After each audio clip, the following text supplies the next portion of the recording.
Bom dia, meu amado, bom dia, minha amada. Estamos no nosso 13º dia de oração.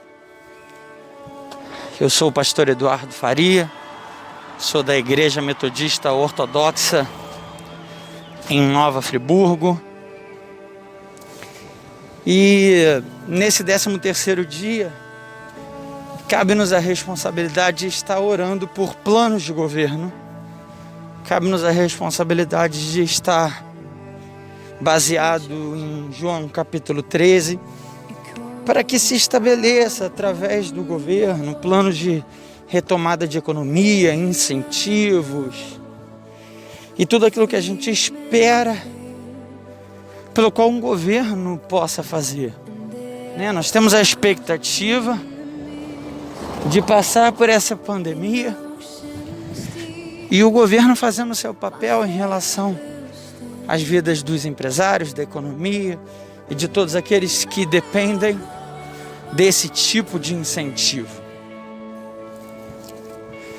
Porém, uma das coisas que me chama a atenção no capítulo 13 é o versículo 7 e o versículo 8.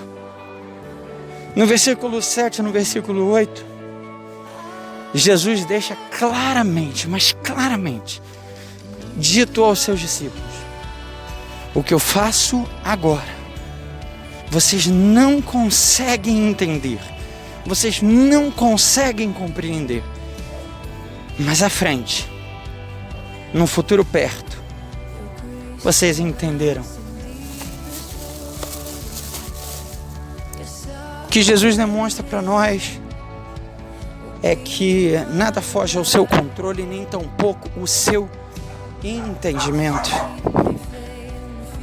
O próprio João declara que Jesus tinha esse poder dado pelo Pai de entender, saber das coisas, da existência. Um Deus atemporal que não é limitado pelo tempo cronológico, é um Deus que é eterno. Muitos em Israel, em Judá, o conhecem como o eterno, Ra-Olam, o eterno Deus, ou seja, aquele que não se limita pelas estruturas humanas. E Jesus, como Deus, ele não se limita às estruturas humanas, ainda que em semelhança à carne, como ser humano, ele não se limita às mesmas limitações que nós temos, a não ser aquelas impostas pelo próprio Deus Pai. Então é muito claro entender que nada foge ao controle de Deus, que Ele tem uma agenda e que todas as coisas se cumprem no tempo certo, porque Ele é aquele que conhece todas as coisas. Mas se nós olharmos o próximo versículo, vamos ver Pedro dizendo: não, de maneira nenhuma. Tu farás essas coisas. Eu deixarei você fazer essas coisas. Isso acontecerá. E Jesus deixa bem claro para Pedro. Pedro estava sendo treinado para ser um grande líder e ele deixa bem claro para Pedro: Pedro, se você não deixar com que eu faça isso, eu não tenho parte com você. Eu não vou ter parte contigo. A gente sabe que Jesus estava falando do ritual do lavar os pés, mas isso pode entrar dentro de um entendimento, ou a gente pode contextualizar dentro de um contexto onde serve para todas as coisas. Jesus, o nosso Deus, Senhor e Salvador, aquele que tem autoridade sobre os céus, a terra e debaixo da terra, tem um domínio, autoridade e certeza de todas as coisas. O que Ele está fazendo agora nessa pandemia, nós não vamos conseguir entender. É claro que não vamos, somos seres limitados. Porém, contudo, te trago uma palavra de esperança. Ele sabe todas as coisas.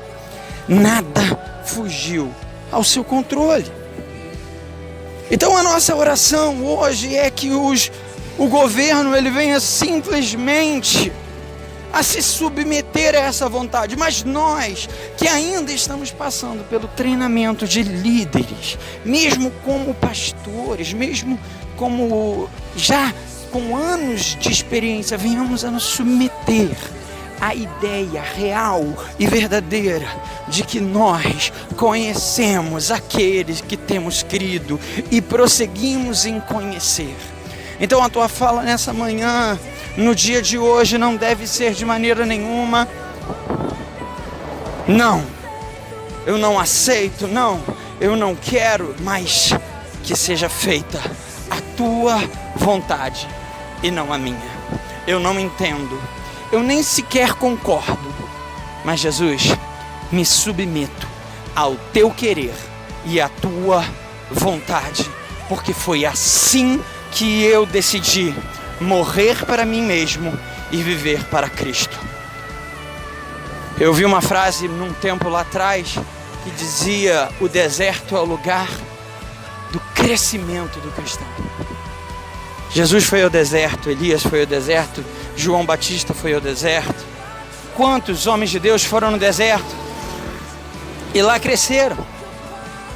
Quantos homens de Deus passaram pela caverna, pela fome, pelo nada tendo, pela crise econômica, e ali Deus pôde mostrar a sua mão. Não tenta entender, mas se submeta. Não ore contra, mas ore dando graças a Deus, porque você crê num Deus que pode fazer a diferença. Senhor, hoje em nome de Jesus, nessa oração, nesse alvo do dia de hoje, eu te peço que o governo ele se levante dentro da função pelo qual é dele, pelo que esperamos que eles venham a fazer, a agir. Que o governo ele restaure propostas. E em nome de Jesus Cristo eu te peço, Deus, em nome de Jesus Cristo, faz florescer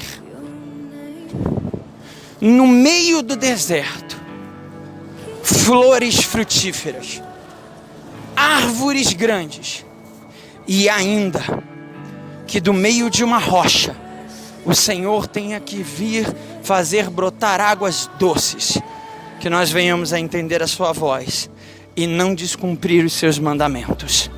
Eu oro, Deus, pelo fortalecimento da tua igreja, da tua liderança. Eu oro, Deus, para que o governo estadual, municipal, federal esteja debaixo do teu domínio e do teu controle, e que todas as coisas sejam reveladas de uma maneira a vivermos debaixo dos teus princípios e dos teus propósitos. Assim eu oro, te agradecendo, em nome de Jesus. Meu amado, Deus abençoe a sua manhã, o seu dia, e que você continue orando pela sua cidade. Em nome de Jesus. Amém. Nós estamos unidos nesse propósito. Somos do Conselho de Pastores de Nova Friburgo, com o apoio do COGENF, que é o Conselho de Jovens da cidade de Nova Friburgo. E esse é o Ore por Nova Friburgo 2020. Deixa isso impactar a sua vida. E de maneira nenhuma se esqueça de orar pela sua cidade. Deus te abençoe grandemente. Em nome de Jesus.